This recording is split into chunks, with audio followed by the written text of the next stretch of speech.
प्रभु श्रीरामचंद्र भाई लक्ष्मण आ पत्नी सीताଙ୍କ ସହିତ ବନବାସରେ ଥିଲେ।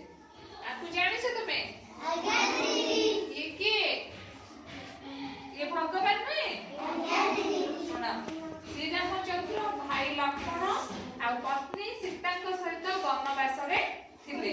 ଦିନେ ଲଙ୍କାର ରାଜା ରାବଣକୁ ସୀତାଙ୍କୁ ତାଙ୍କ ରଥରେ ବସାଇ ଲଙ୍କାକୁ ନେଇଗଲେ।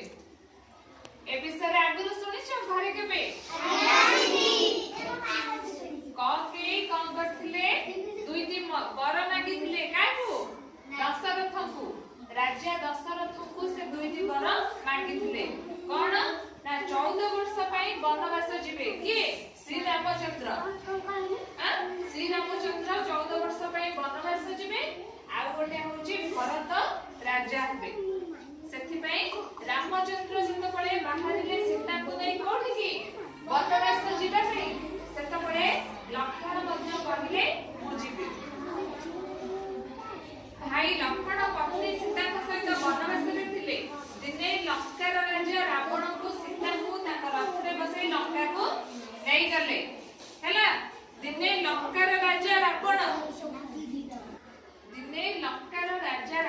ସୀତାଙ୍କୁ ତାଙ୍କ ରଥରେ ବସାଇ ଲଙ୍କାକୁ ନେଇଗଲେ।